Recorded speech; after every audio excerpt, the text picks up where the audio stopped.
నమస్కారం NSTV news కి స్వాగతం. నా పేరు సంధ్య. ముందుగా వార్తల్లోని ముఖ్యాంశాలు. కాంగ్రెస్ ప్రభుత్వం తెలంగాణ ఉద్యమకారులకు ఇచ్చిన హామీలను వెంటనే అమలు చేయాలని తెలంగాణ రాష్ట్ర ఉద్యమకారుల ఫోరం రాష్ట్ర ఉపాధ్యక్షుడిగా ఎన్నికైన డాక్టర్ సీలం పాపారావు డిమాండ్ చేశారు. ఉద్యమకారుల ఫోరం ఖమ్మం జిల్లా కమిటీ ఆధ్వర్యంలో డాక్టర్ సీలం పాపారావుకు ఉద్యమకారుల ఫోరం ఖమ్మం జిల్లా కార్యాలయంలో జిల్లా convener doctor Palakurthi Krishna, media convener Manda Venkateswarlu ఆధ్వర్యంలో ఘన సన్మానం నిర్వహించారు. సరైన క్రమంలో పోతుందా లేదా, సరైన ఫలాలు మనకు అందుతున్నాయా లేవా అనేది కూడా మనం ఆలోచించుకోవాల్సిన అవసరం ఉంది. కాబట్టి ఈ తెలంగాణ ఉద్యమకారులందరూ కూడా మళ్ళీ ఏకమై మన తెలంగాణ మనం రక్షించుకోవాల్సిన అవసరం ఉంది. ఉదాహరణకు చూసుకుంటే హైదరాబాద్ కానివ్వండి, ఇంకా మరి ఖమ్మం కానివ్వండి, ఇంకా ఎక్కడ చూసినా కానీ రాజకీయ నాయకుల పలుకుబడితో అధికారుల ప్రాబల్యంతో మొత్తం భూములన్నీ దోచుకునే పరిస్థితి కనబడుతూ ఉంది. ఈ భూములు కూడా విలువైన భూములు, హైదరాబాద్లో ఉన్న విలువైన భూములు కావచ్చు, ఖమ్మంలో ఉన్న విలువైన భూములు కానీ దోచుకునే పరిస్థితి ఉంది. అనుకున్నది ఒకటైతే ఇంకొకటి జరిగింది. దీని ఉద్యమాన్ని రూపొందించినటువంటి ఒక టీఆర్ఎస్ పార్టీలో మేము ఆ రోజు నమ్మాం. నిజంగానే మనకి ఈ నీళ్ళ నీళ్ళు పోతేనే తాగటానికి నీళ్ళు లేవంటే నిజంగా మన నీళ్ళ నీళ్ళు లేవు అటు పోతాయనే ఉద్దేశంతో విద్యార్థులకు ఫీజులు ఇలాంటి చదువులు కూడా చాలా కొరత ఉండేది. ఆందోళన ఉద్యోగాలు ఎక్కువ తీసుకోవడం చెప్తే ఆ ఉద్యమంలో ఆకర్షితులైన మేము అది ఒక పనిగా పెట్టుకొని జీవితాంతం దానికోసం పెట్టుకొని కనీసం నేను ఒక 2 జీవులు తయారు చేసి దానికోసం అందరికీ తెలుసు. ఆ జీవులలో తిరగడం, కేసులలో పోవడం, దగ్గర 40 నుంచి 43 బైండర్ కేసులు.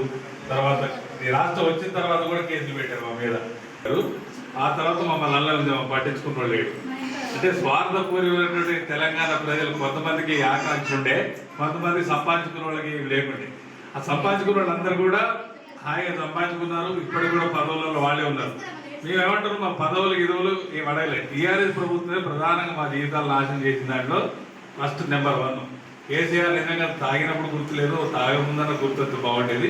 ఆ విషయాలు ఇప్పుడు విమర్శించకూడదు, ఎందుకంటే అన్న కూడా అదే పార్టీలో ఉన్నాం, మేము కూడా అదే పార్టీలో ఉన్నాం. ఎందుకంటే వేరే పార్టీలో మనకు ప్లేస్ ఎలా లేదు రానియకూడదు. కాబట్టి తెలంగాణ ప్రభుత్వం, అది కాంగ్రెస్ ప్రభుత్వం ఏర్పడితే నీకు 250 చదరపు గజాలు, ఇంటి నిర్మాణం, 25,000 రూపాయలు పెన్షన్ అని చెప్పి తొడగొట్టి చెప్పినటువంటి రేవంత్ రెడ్డి ఇవాళ ముఖం తాటేస్తున్నట్టు కనపడుతుంది. ఈ యొక్క ఉద్యమకారులకి న్యాయం జరుగుతుంది అనే ఉద్దేశంతోనే ఈ గత 9 సంవత్సరాలుగా మన శ్రీనివాసరావు డాక్టర్ గారు ఈ ఒక ఉద్యమకారుల ఫోరం పెట్టి దాంట్లో మనం అందరం పనిచేస్తాము. ఒక్కటే మన ఎజెండా ఉద్యమకారులకి అన్యాయం జరిగింది, మనకి న్యాయం జరగాలి, స్వతంత్ర సమరయోధులా గుర్తించాలి. ఈ విషయంలో మరి మనం ఎంతకైనా ముందుకెళ్లాలని చెప్పి దీనికి తోడుగా రోజు రాను ఈ ఉద్యమానికి బలం చేకూరుస్తుంది. దీనికి ముఖ్యంగా ఏదైతే తెలంగాణ వచ్చి తెలంగాణ సంపదను దోసుకొని లక్షల కోట్లు మింగిన దొంగలు ఎవరు ఉన్నారో ఆ దొంగలు ఇలా అసెంబ్లీలో కానీ మాట్లాడే పరిస్థితి లేదు. ఎందుకు అంటే వాళ్ళ భాగవతాలను బయటపడతాయని ఉద్యమకారులు ఊసేలేదు.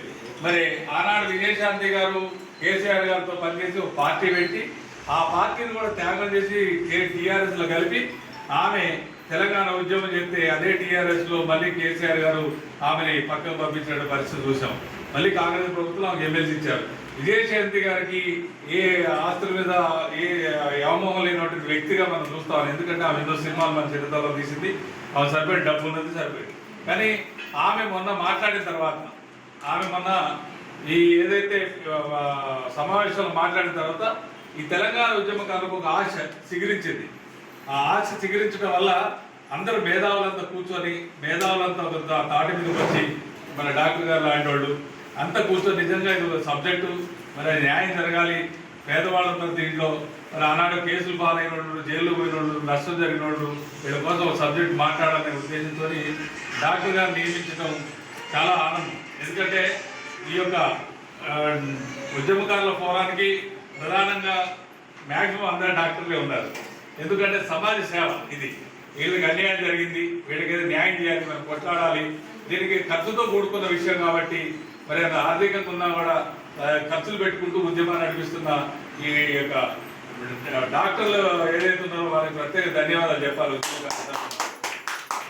నిద్రలోన కలల కూడా తెలంగాణ కలవరింత తెలంగాణ ప్రతి మనిషిల తెలంగాణ ప్రతి మనసుల తెలంగాణ అణువడుగుల తెలంగాణ నరణరాణ తెలంగాణ బిగుసుకున్న బిగి పిలికిడి ఎత్తి పలికే నినాదమే జై తెలంగాణ జై జై తెలంగాణ జై తెలంగాణ జై జై తెలంగాణ మా కంఠంపై కత్తి పెట్టి కనతపై తుపాకి పెట్టి కడసారిగా పలకమంటే పలికే చివరి మాట కూడా జై తెలంగాణ అక్రమంగా కేసి పెట్టి చెరసాల మూసి పెడితే జైలు గోడలందుకొనే జై తెలంగాణ జై జై తెలంగాణ దేశాలావతలున్న ఏ మూలనమేమున్న మా గుండెల సౌవడియే జై తెలంగాణ జై జై తెలంగాణ జై తెలంగాణ జై జై తెలంగాణ